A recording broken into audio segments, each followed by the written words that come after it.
up, hobby friends, and welcome back to Paint Bravely, the podcast where you can find a little bit of encouragement, discover new ways to make your hobby more fun, and most importantly, learn to paint bravely. Okay, we got some hobby stuff to talk about. We've been painting some stuff. Brent just got back from a convention. I have this busted friggin' earphone in my ear that's really actually starting to dig in. We just started, so why don't we get to it? Brent, you just got back from a thing. Tell us about it. Yeah, I'm back from Philadelphia. I went to the Too Many Games Expo down there, and it was a pretty good time, let me tell you what. Mm-hmm. Yep. All right, moving on. So, what is that? Is that it? You did a bunch of stuff there. We can do a segment. I mean, I feel like, it's a convention. You just went to a convention. Like, you saw some stuff. You did some things. We got to hear the update of you trying to teach people how to paint on the stage. I know people are looking forward to hearing about that because I want to know how that went. Yes. Okay, so I did a couple events on stage. It was a typical convention panel sort of deal where they got the little folding tables, but they got a nice placemat over them. They got their microphones all set up. And this was like a video game convention, so they also had really nice like gamer chairs at the I saw that, like Secret Labs gamer chairs. Yeah, exactly. Exactly. So they were a nice panel set up, and there were problems with mini painting though. So there were a couple of stages. There were like 3 halls in the convention, and most of them were more video game focused. And the video game panels had giant screens behind them. And the panel for tabletop games had a TV that was off like the side corner, like a 32-inch LCD kind of thing, or like a 65. I mean, not a screen. I think it was closer to a 65. Okay, but in a hall, like, yeah, come on now. You get a 65-inch TV for like $300 these days. So, yeah. So anyway, this was an ongoing problem for me. So one of the events that I had planned was just given a PowerPoint. And so I was ready. I had my laptop, and I had my laser pointer / slide changer device. I was ready to go. And then I figured out that with a TV, laser pointers don't work on TVs. So I was trying to get started, and I'm used to like the big projectors. Yeah. You've got a reflective material to bounce that laser off of. Instead, with a TV, you just kind of have a pane of glass, and the laser does bounce off of it, but it just kind of bounces at the audience, not like visible on the screens, just like risking blinding somebody at complete random. Oh no. So that was minor. I can gesticulate towards the screen. Sure. And people can need the context laser clues pointer to know what part of the image I'm referring to when I'm yammering at it. I mean, but a laser pointer is so much more fun. If you're talking about like at least like 120-inch screen above and behind you, and you're like laser pointering this guy's eyeballs because you want to make a point about the first minis you painted or whatever. Like yeah, that would have been maybe a bit more impactful. Yep. So overall, I'd say the setup was a pretty high effort setup with a lot of little flaws that kind of compounded. So they put me on the Ruby stage, which was actually just a part of the warehouse convention center that was kind of roped off. And so not in its own room or anything. So I was kind of guessing it would be its own room, and I'd been looking at the overhead view with a map, and there's a big colored block that says the Ruby stage, and I assumed that this would have doors and room stuff.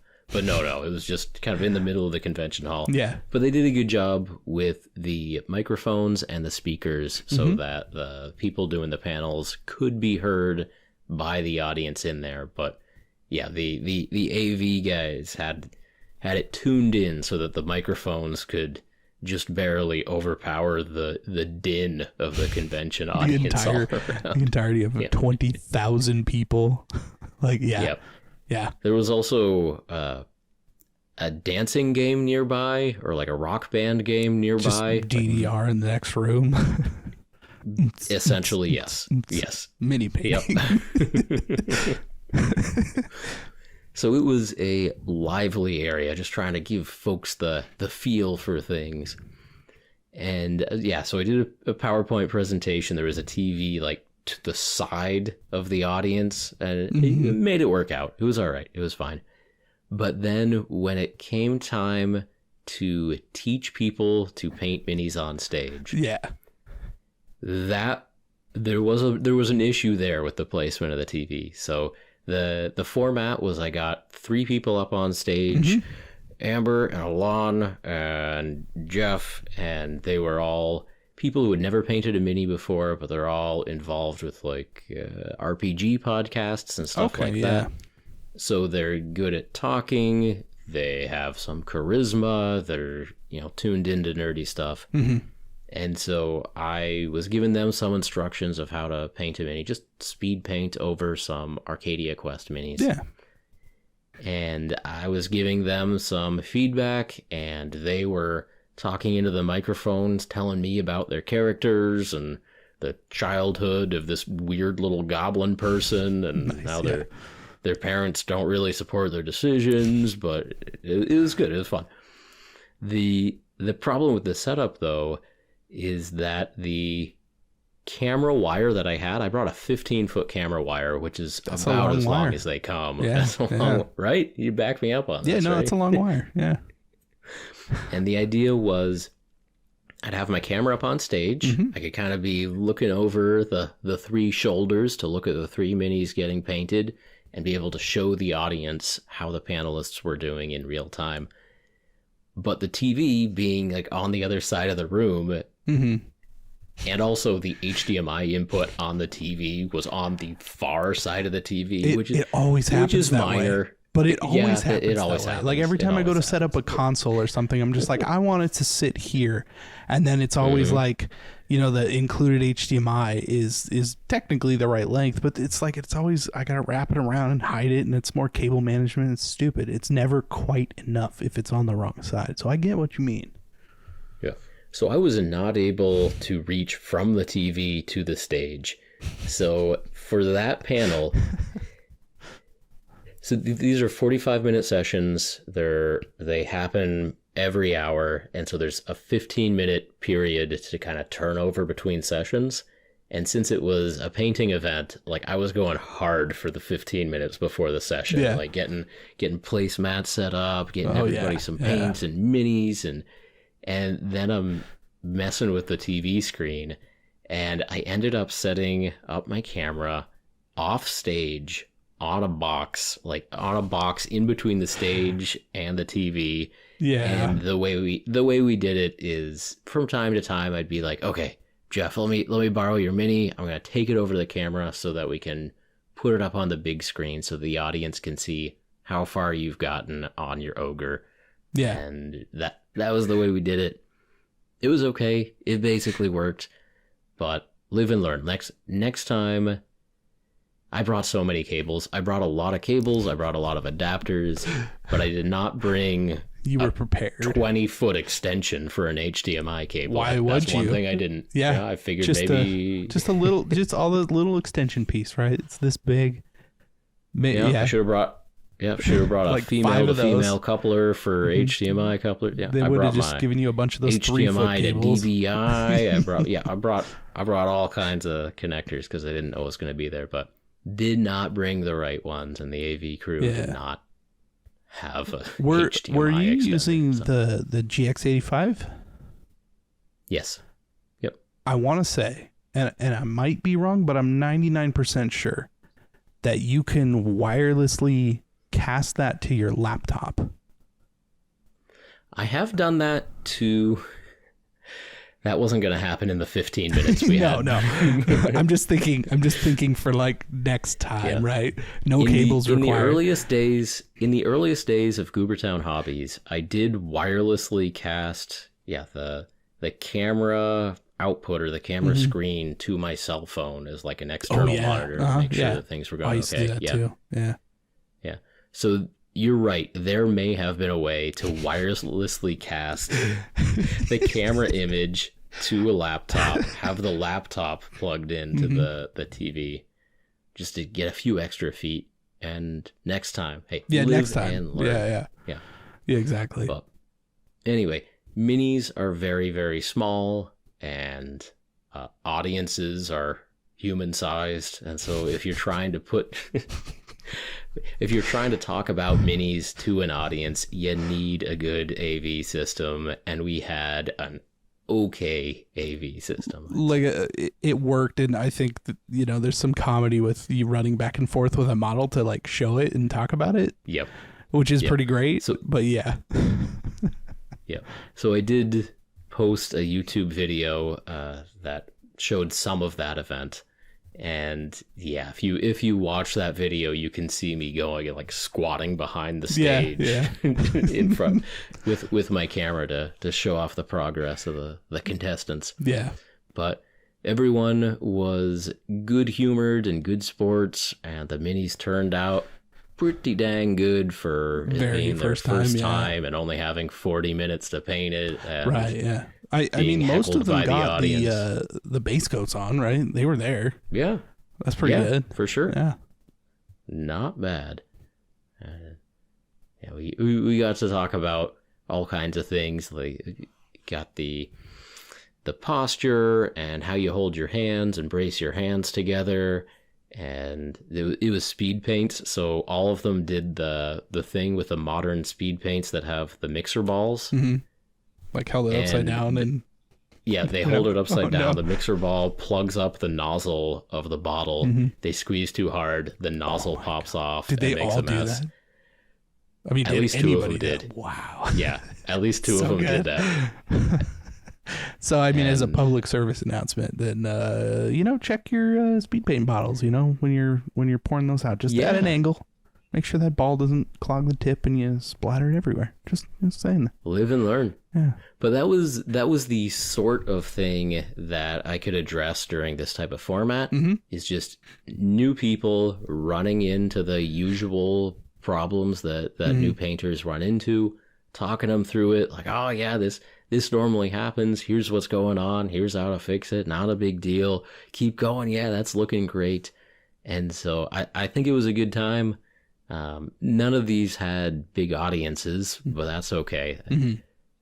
Part of it was the location. Part of it was I did not advertise very well. Part of it was we actually did get a decent number of Paint Bravely, the podcast listeners stopping by. Nice. And, I thank you. Yeah.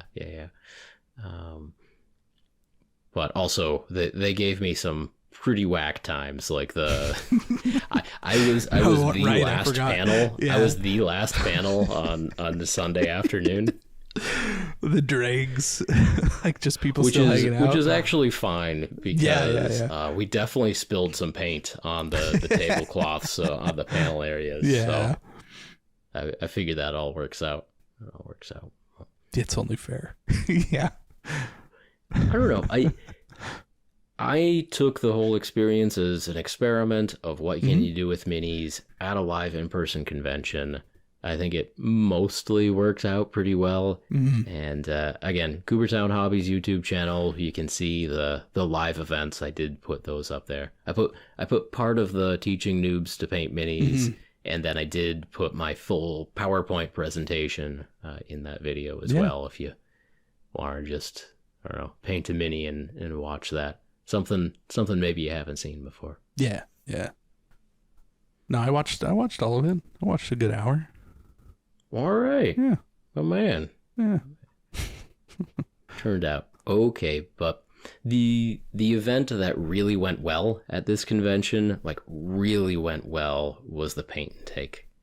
Mm-hmm. So paint and takes at conventions, I think they're basically the most important thing there as far as mini painting goes, because it is such a good opportunity to introduce the hobby to people.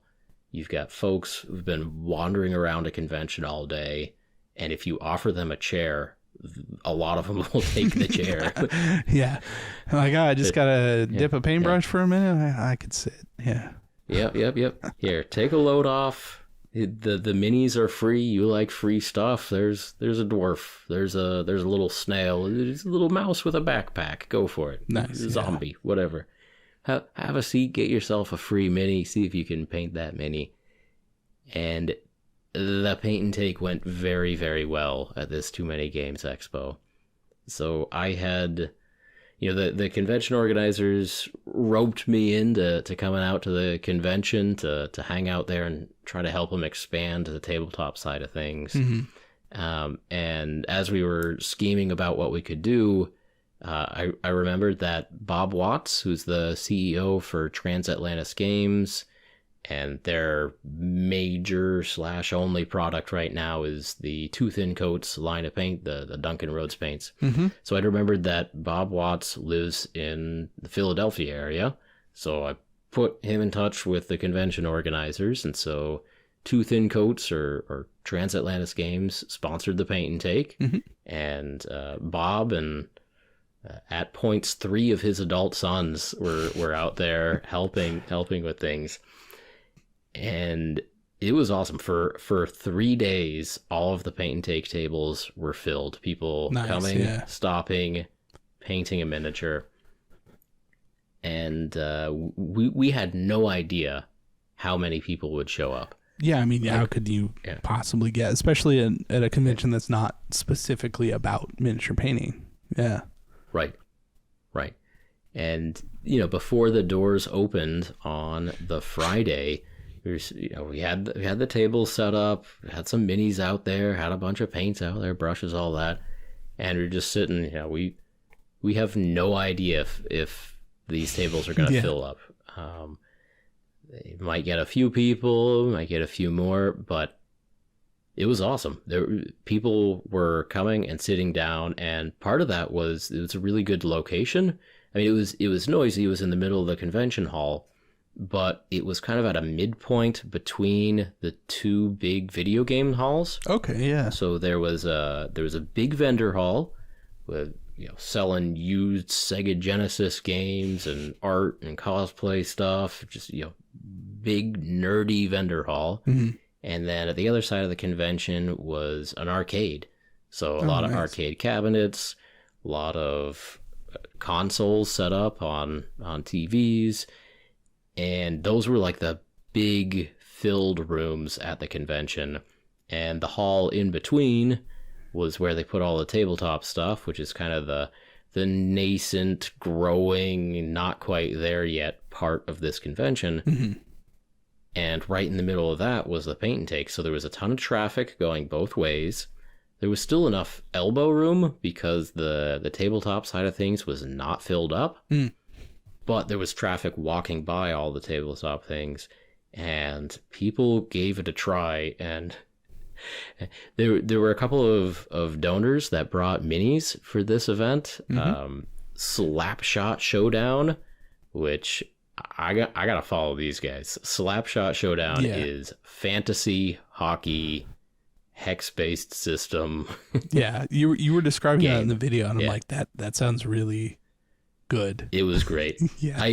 I did not get a picture of Mike and the couple other guys at their booth, but the proprietor of Slapshot Showdown, visually perfect for the job that they have given to themselves.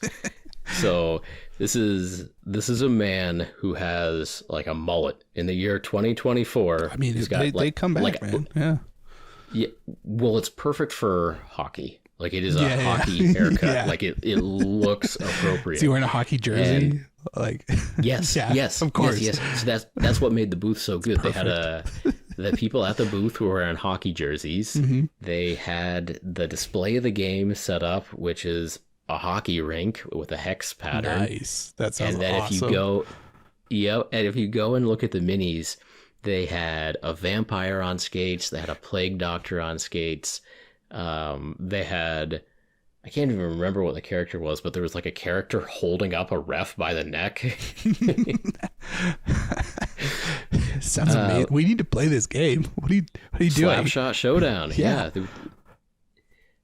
side note, but this is what conventions are for. They're for teaching you about new things. They're for just wandering into something that you're gonna love. And before I forget, Mike, who's the guy who designed the game, Mike was showing me one of the upcoming figures. It's a werewolf goalie, just a werewolf wearing some like goalie pads and standing in the net. So good, nice, so good.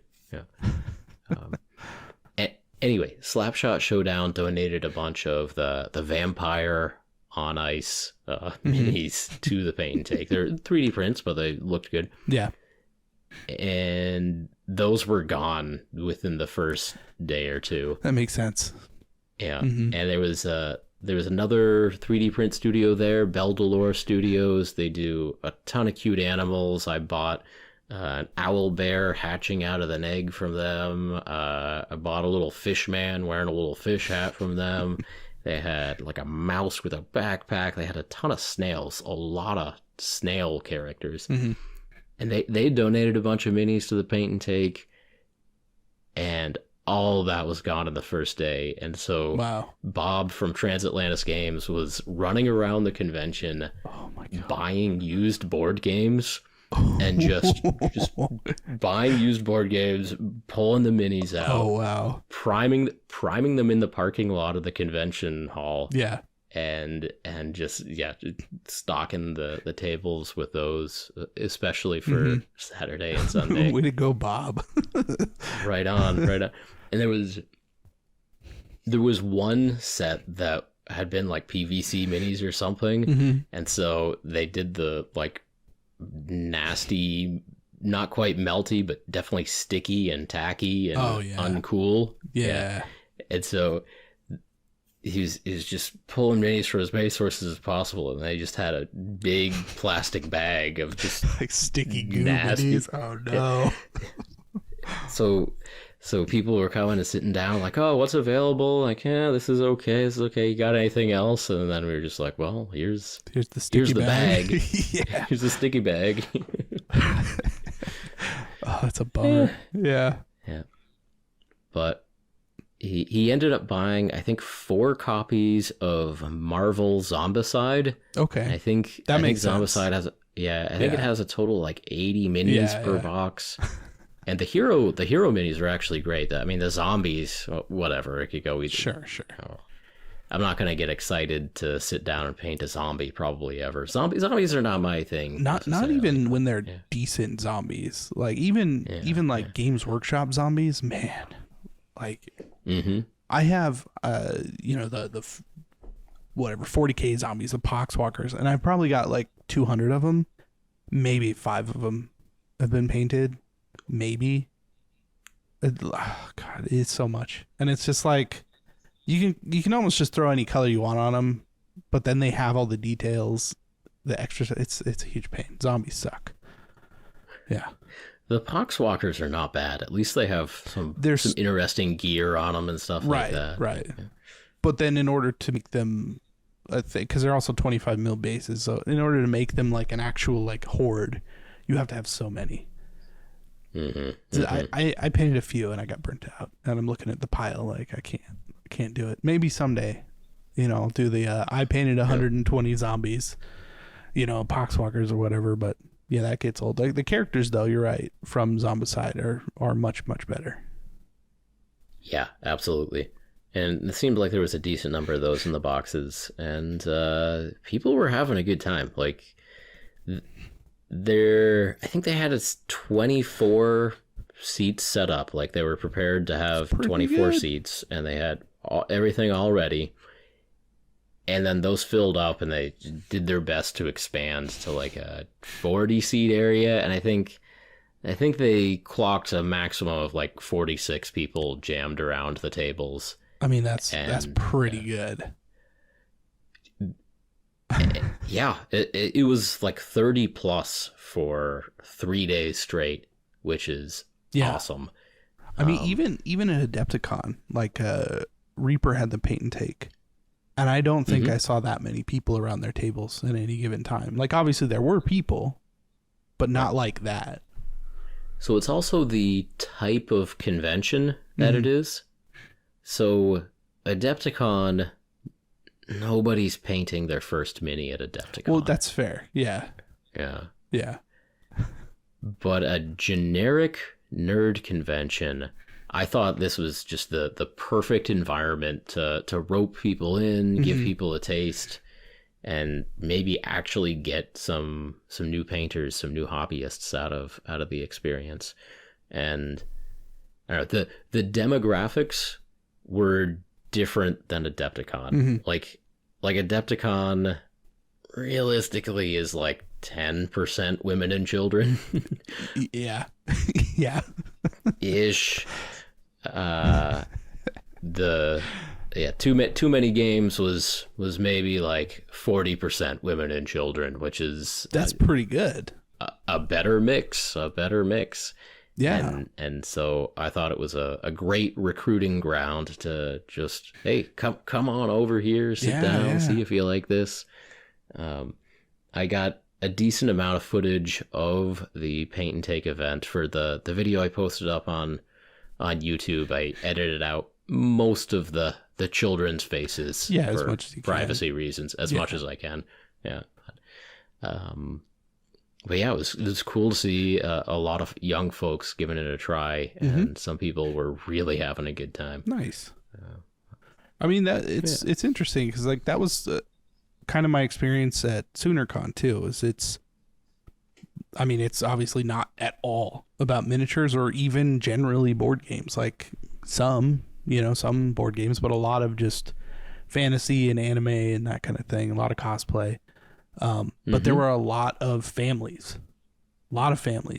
and a lot of them, like I had some of them come down for the classes, so there were a bunch of kids, and that's different. It's new and good and very good. Yeah. And good. Yeah. Yeah. I feel that, I don't know how to do this, but people in our hobby should be trying to make connections to these generic nerd conventions. Gen Con has a great mini painting set up already, and Gen Con is a great example of pulling in tons of average video game and RPG nerds and stuff like that and getting them to paint some minis at the paint and take. SoonerCon had a good paint and take, but yeah, any of the PAX events would be good locations, or Comic-Cons, that sort of thing seems like a good recruitment ground. Well, I mean, there's a Comic-Con here in Reno. Sometimes the Wizarding World or whatever, Wizard something, I forget, but it's a Comic-Con that's been here a bunch of times, and they haven't been here for quite a while. They were coming like annually, and then they stopped, I think, right before COVID, and then just didn't come back because of that, I assume. But right before Age of Sigmar came out, right when the old world ended and Age of Sigmar was being talked about, right, I went to that Comic-Con, and there was a booth, a Warhammer booth, because a new Warhammer store was opening that week, and I saw the booth. I'm like, oh, I haven't seen Warhammer in however long. It's been years since I even have looked at it or played it or done anything. And I ended up going to the store opening, and that is literally why I got back into Warhammer. That's how they get you. Yeah. So yeah, like a Comic-Con, having a paint and take or something like that. Like if since I had painted previously, like a long time ago, if I had seen a paint and take, I probably would have been like, yeah, we should do this. I'm gonna paint and take this, whatever it is. Because it's not a normal thing that you see. I mean, especially like a Comic-Con, it's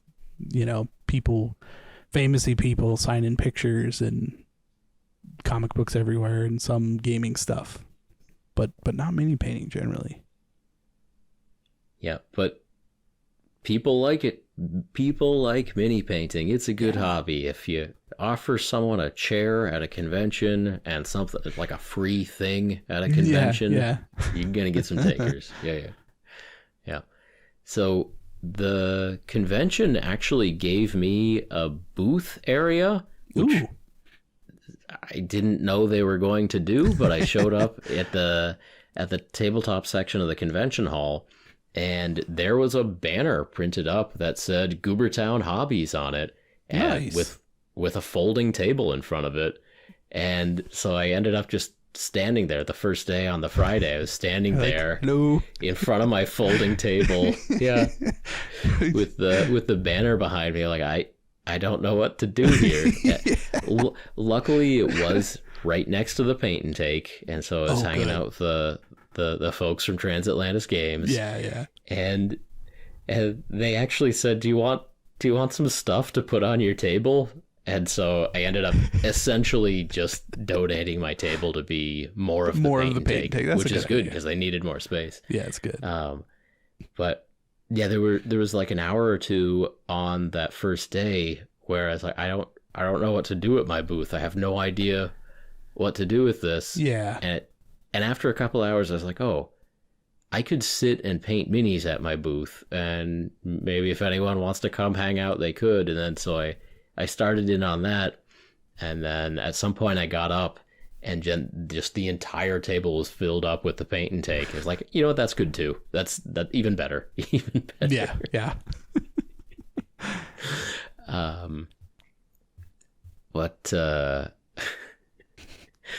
So just a funny little story. Somebody came by looking for Atlantis Games. Okay.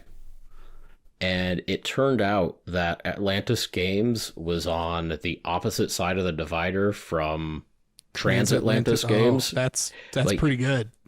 like a foot away, but not in eyesight. So there was a back wall behind us, and on the other side of that wall was essentially like a local store that travels and has a really good setup for traveling, unpacking all their wares, selling stuff for a few days, packing it back up again. And yeah, I'm sorry. I think we sent a potential customer away because they're showing up. They were excited to see, I think, Kendra. They were excited to see Kendra at Atlantis Games. Like, is she around here? Like, no. Dude, I don't know what you're talking about. Like, this is Transatlantis Games. Yeah. That's so good. This is Bob and his 3 adult sons. Like, we don't have any Kendras here. That's so good though. Just like, right across the hall there, just a little bit. Yeah. Now, literally behind the wall, behind the false wall, behind the curtain, Okay, so like on the map, you could definitely clearly get it confused. Be like, I'm in the right spot. Like, probably. Yes. Yeah. Yeah. Just like the rotating fireplace of hidden rooms. Yeah. So good. Boy, I hope that person found what they were looking for eventually. I would didn't mean to mislead you. But yeah, got to meet a bunch of cool people, a bunch of internet friends. Got to see in person for the first time, and that's pretty good stuff right there. Very nice. Pretty good stuff. What else? Oh, final shout out. I met a different Bob from Delta World, the RPG, and seemed like a very friendly guy. It looked like a cool post-apocalyptic setting, so that is Delta World. Delta World. If you Delta World, look into it. They had some of the characters looked really cool. They were morphed badgers, like they were humanoid badgers. So it's a post-apocalyptic where there's mutants and stuff. Sure. And so there's like a chicken man, and there was like a badger man, and the badger man was called a Madger, and the art for it was really good, and I think it convinced Bob to make some minis out of Madger, and so stay tuned. Stay tuned for Delta World Madger minis. Yeah.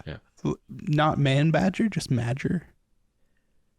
Oh, could be Man Badger. I was thinking Mad Badger, but it could be Man Badger. Badger. Think about it. I mean, either way. Badger man badger. Please badger leave a man. comment below if you think the Madger from Delta World is a portmanteau of man and badger or mad and badger. I mean, mad badger makes sense, but if it's a mutated man, then man badger makes sense. Or a mutant badger. Yeah, Madger. To be a muger.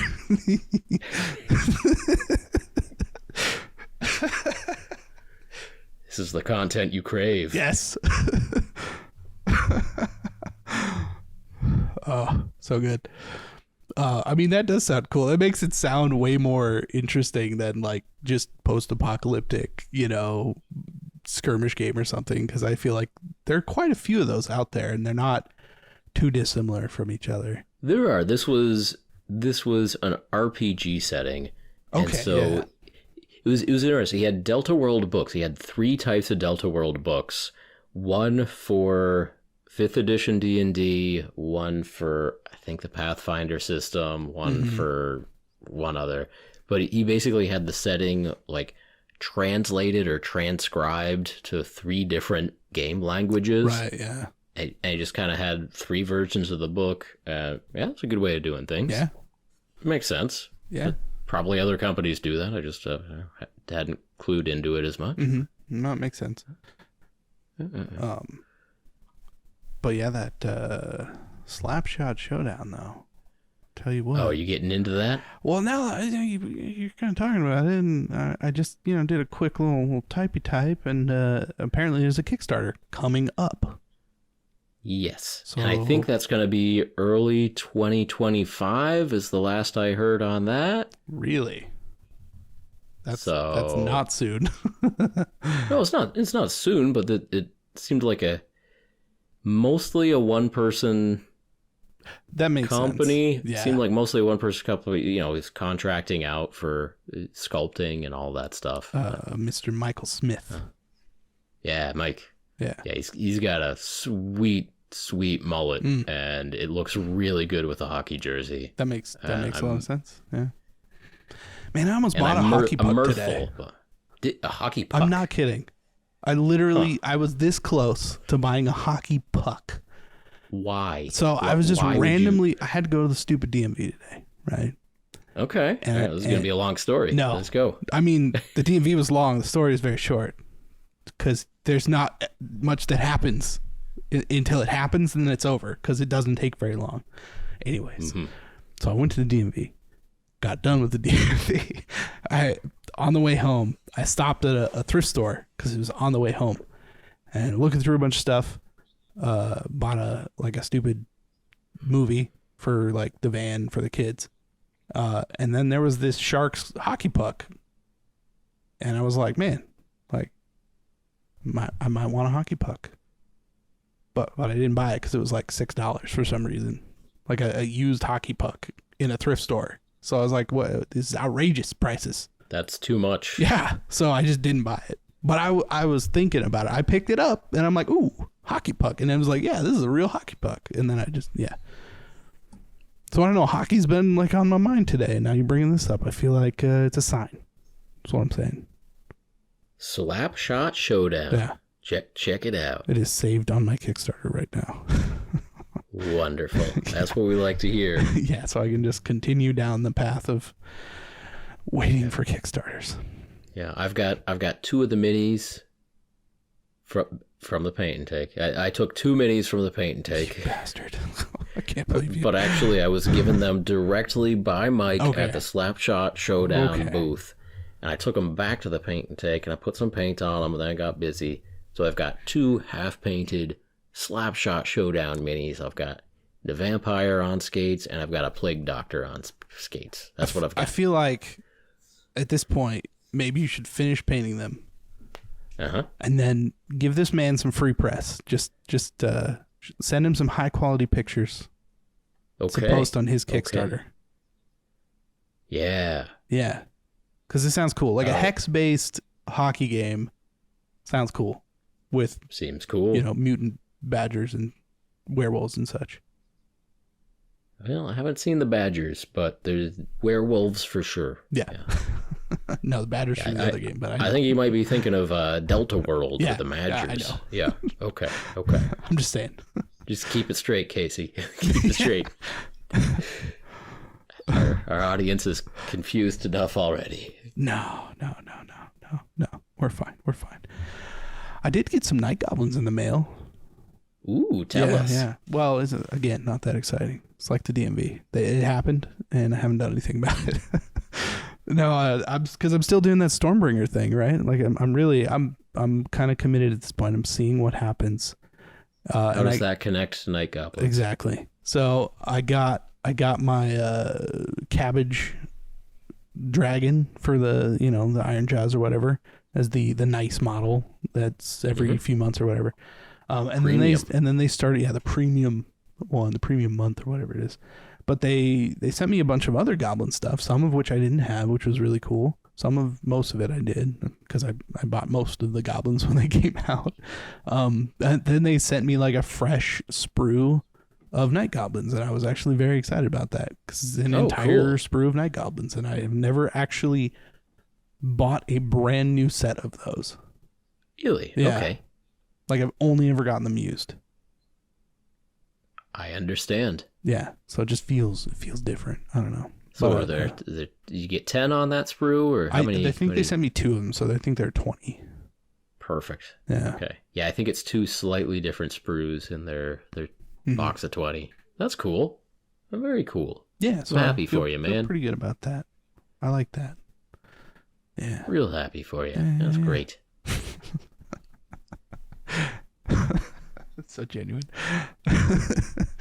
Man, yeah. So that's been going pretty well. I've been like cutting everything up and trying to separate it, and I'm starting to collect a pile in the corner of like unopened boxes and sprues. Like even at the pace they're sending it at, I don't know that I'll ever be able to finish what they've sent. Because like it's a premium price, right? It's like $70 a month. A month. Yeah. So, it's buying a couple boxes, but it's got to be at least 100 models so far. Ooh. Yeah. I mean, I don't know how anybody can keep up with that. That's a challenge. Get through that Stormbringer. Yeah. And you've got other painting responsibilities. Dude, I got too much stuff. Way too much stuff. Like I'm starting to look at the like shelves that I have and going, okay, like I want to paint something from this army, and I will like grab out a handful of models thinking that this is going to work for me, and then I'll get through a couple and be like, man, I don't know. I put them back on the shelf and it does not feel like I've made a dent, and they're like painted models in there. I don't know how that gets better. Maybe offloading most of it at some point might help, but for now, I'm just filling up the shelves. Giving up?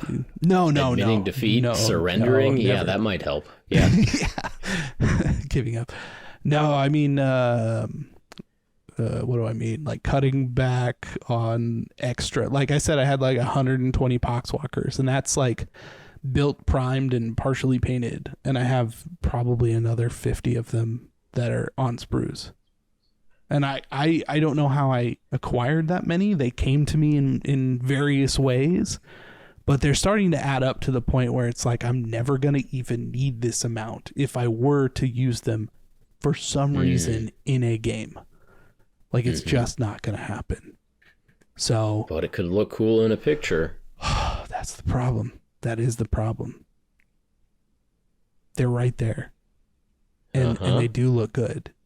Especially in a large squad. Yep, exactly. They just kind of fill out the edges. You put some sort of a beefy boy in the center, one of those big, fat, unclean things in the center. You fill out the edges with just a horde of zombies. I did do that. That was the first army that I fully painted for Warhammer.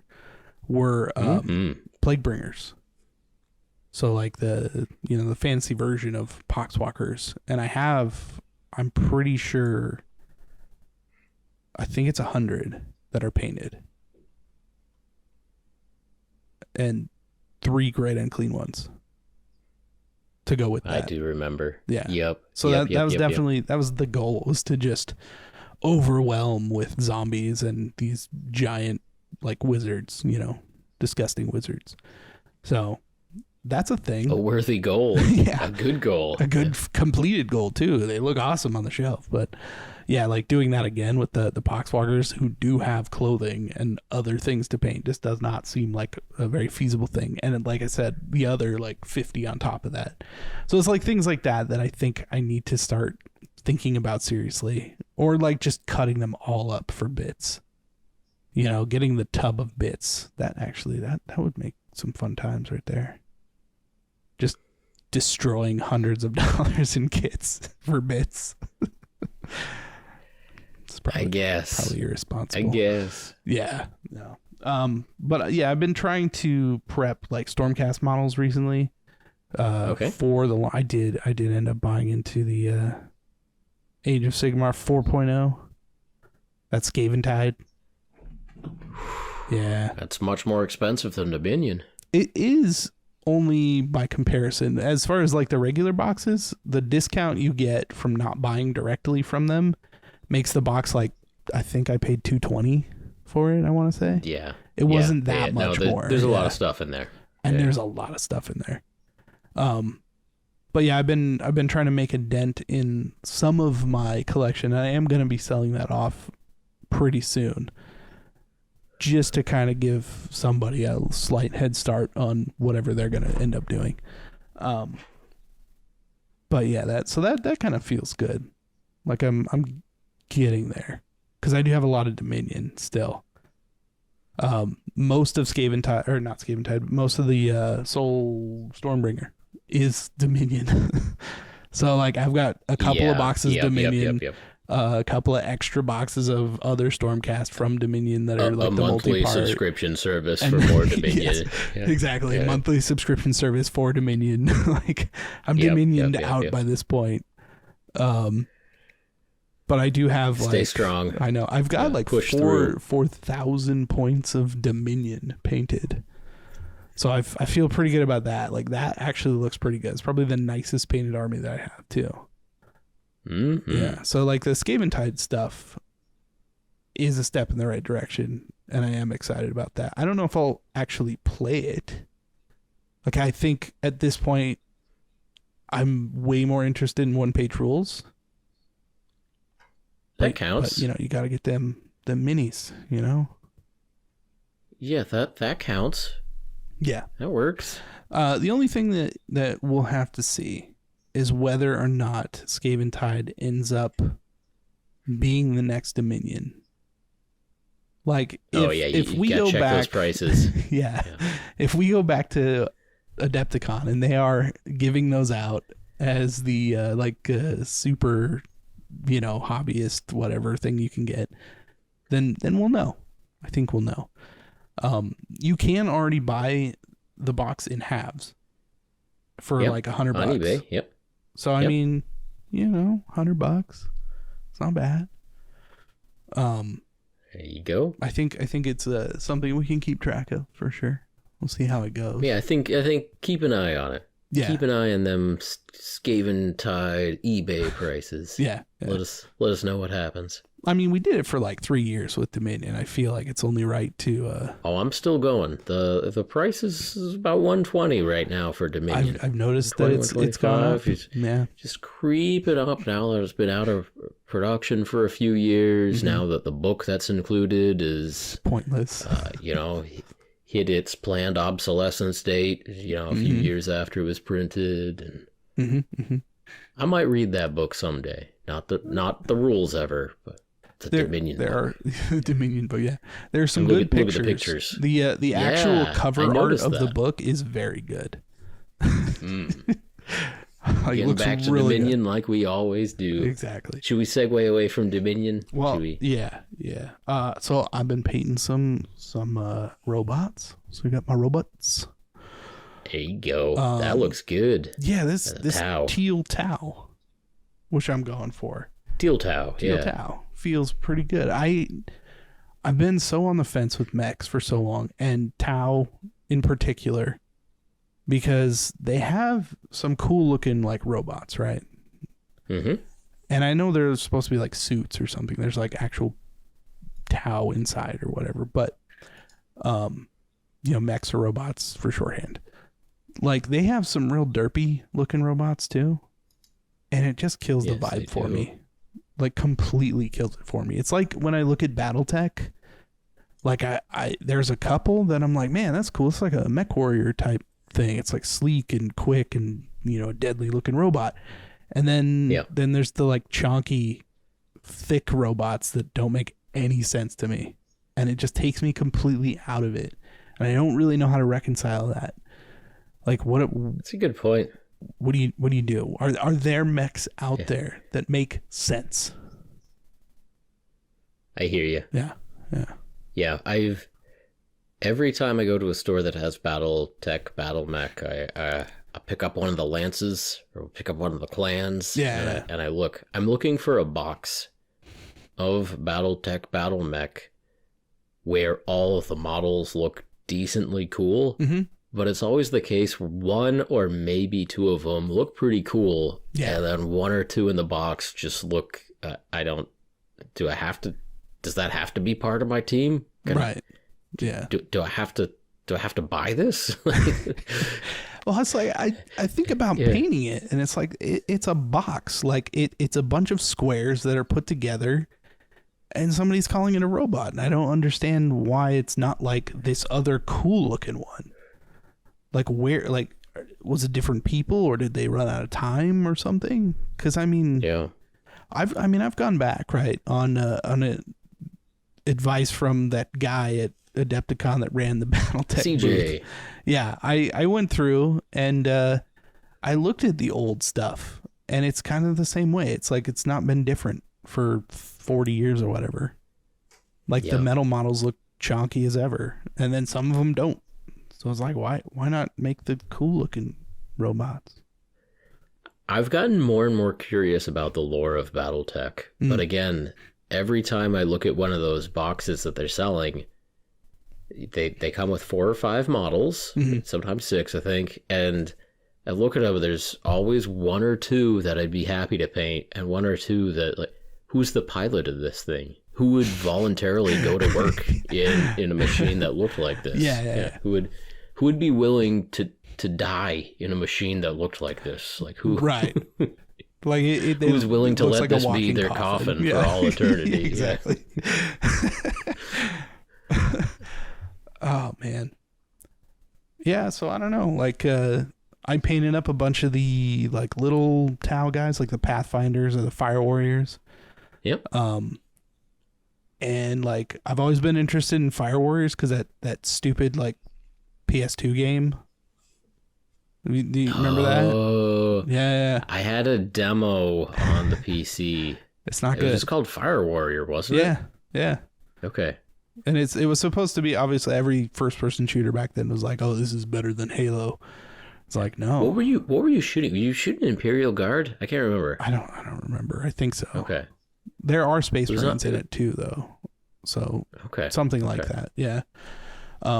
But I mean, it was not good. It was very like most Games Workshop games back then. It was just kind of like, hey, that's a thing we can do with our IP.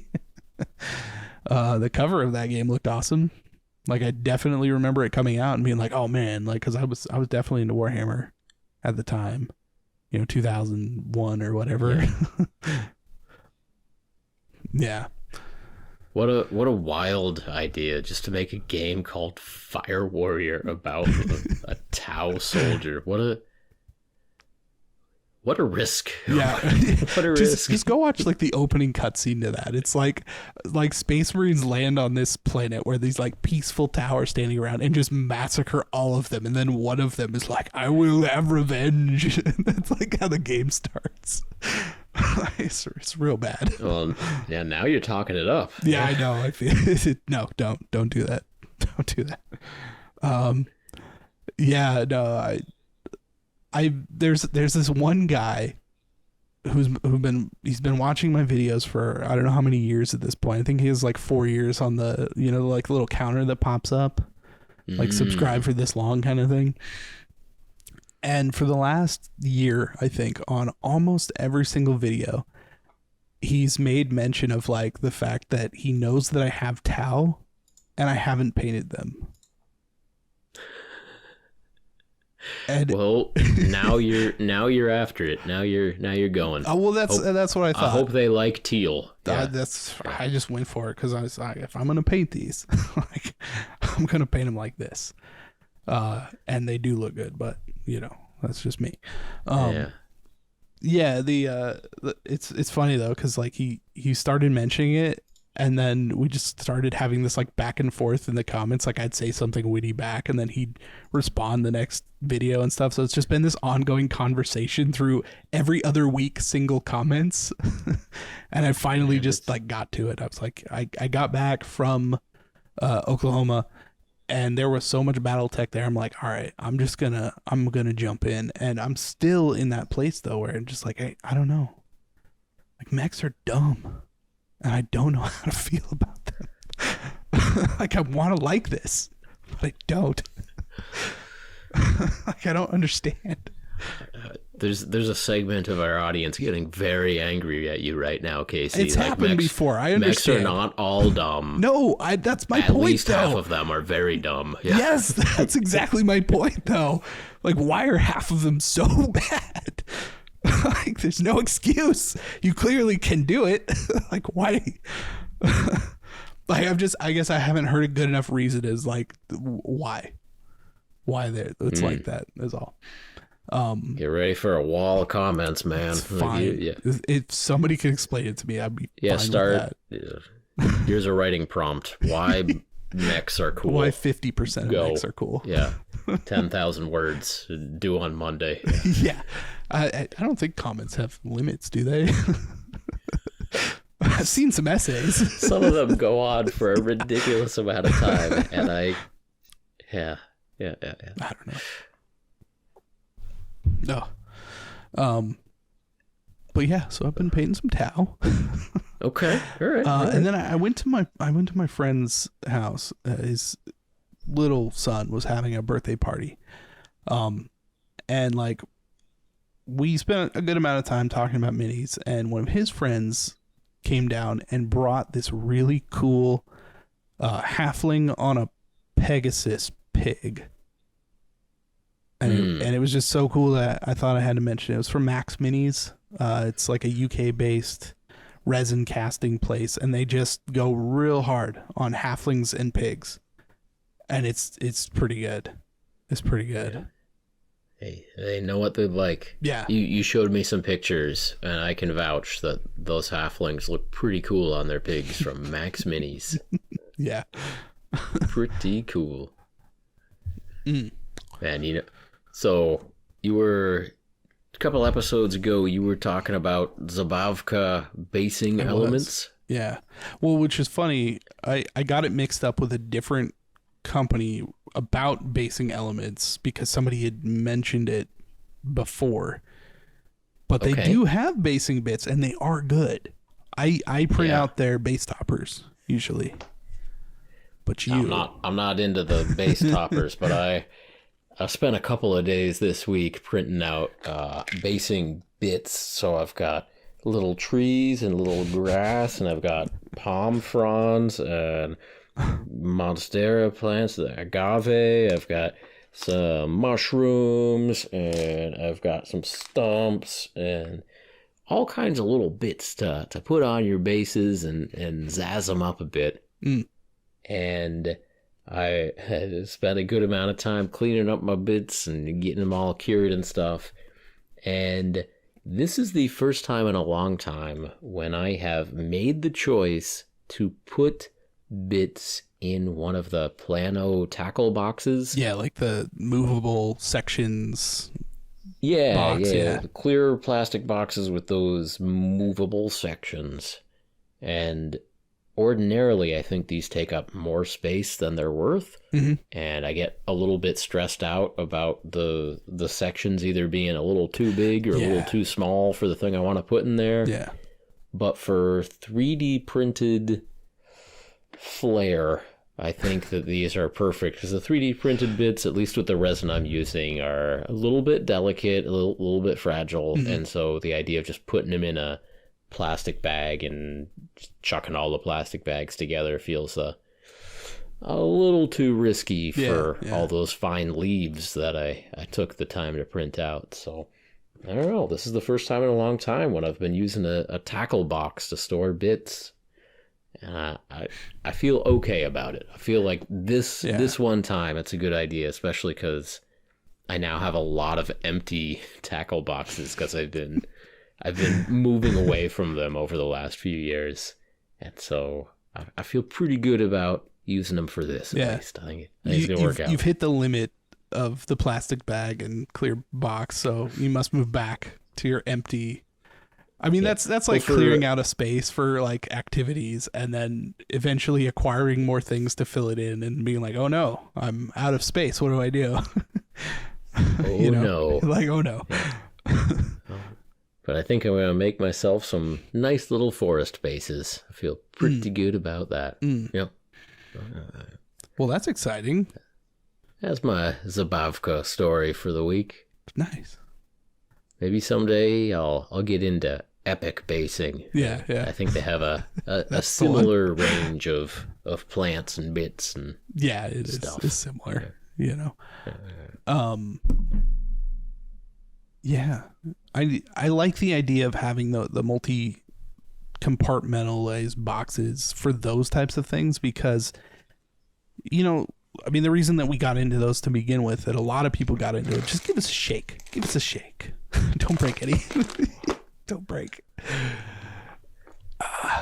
Back in the old, multi-part kit days, the early days where it was torso, legs, arms, head, right? It's a lot easier to just separate them out into little containers.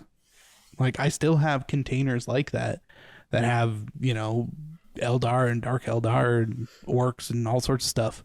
And it's nice because I go, oh, I need a pair of legs. Like, let me just, you know, sift through this little box and pick out a good one. Like, it does make that easier, but we're not in those days anymore. We don't have those kind of minis anymore. So what's the point? It's kind of sad a little bit. Like, he's time comes for us all. Yeah. Yeah, it's true. But 3D printing has made it possible again. That's right. Yeah. But yeah, get all your little trees, and you can put a little bit of texture paste on your bases, and then you can just put some coconuts in there, you know, some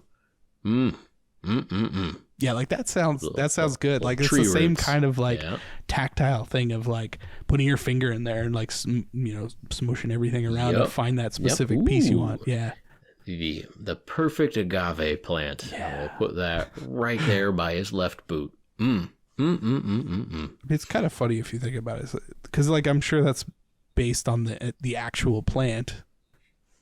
But I mean, you throw that down on some random thing, and it's like, there's just an agave growing out of this pile of rubble here. It's very plentiful. This galaxy, you know. It's just funny to think about. I'm gonna paint mine purple. Yeah, there you go. Purple agave. That's right. Isn't that what color they are? Oh no, I'm thinking aloe. Aloe's green. Yeah. Yeah. Are there aloe plants? Many plants are green. That's a deep observation there. Actually, agave is also green and looks like. That's what I thought. That's what I thought. So what else? Ooh, I got to play test the game Zeem, the upcoming hit new game Zeem from Cinecore Games. Oh yeah, okay. And that's a hex-based skirmish game, and I'd been hearing about it from the Cinecore media guys for about a year now, and I finally got a chance while I was down in Philadelphia to sit down with them and play test it. And they actually took 6 copies of their game to a local game store, Showcase Comics near Swarthmore, and got a pretty good play group going, pretty good testing group going, and legitimately it was a well-designed game. It's a card-based game, so each person's turn is you draw 5 cards, and the turn might say shoot or charge or move or use this special ability or something like that. And so the idea is you take 5 relatively small little actions during your turn, and then it goes to the next person's turn. And it seemed like a really good way of balancing out a couple of things, of you not having perfect control about what you can do each turn, and so needing to adapt to the situation, but also a pretty good kind of comeback mechanism. So there were six units per side, and let's say you had really bad luck and you had lost 3 of your units right away. Well, if you draw 5 cards, it's not like each of your units gets to do all of its things on your turn. It's you get to use the 5 cards in your hand, and on so whatever you want, if you only and so that could mean that you have a couple of units that are getting a lot done during your turn, or you can do just a teeny little bit with each one of your units during your turn. So it seemed like a good system. The way they were doing line of sight and movement and everything with the hexes was really clean.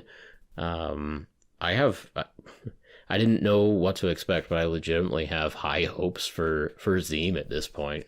We'll see where it's going. I mean, that sounds really clever, actually. Yeah. So I thought it was good. Yeah, that'll be exciting. Now, obviously, they're still in testing, but did they give you any kind of ETA? Not exactly. No. They're still in testing, but they're in the process of making the minis for it. So I think I saw 9 of their finished minis, and then a lot of the others were proxies at this point still. But it's coming along. It's real. They even the 3D printed hexes that they were using looked really good.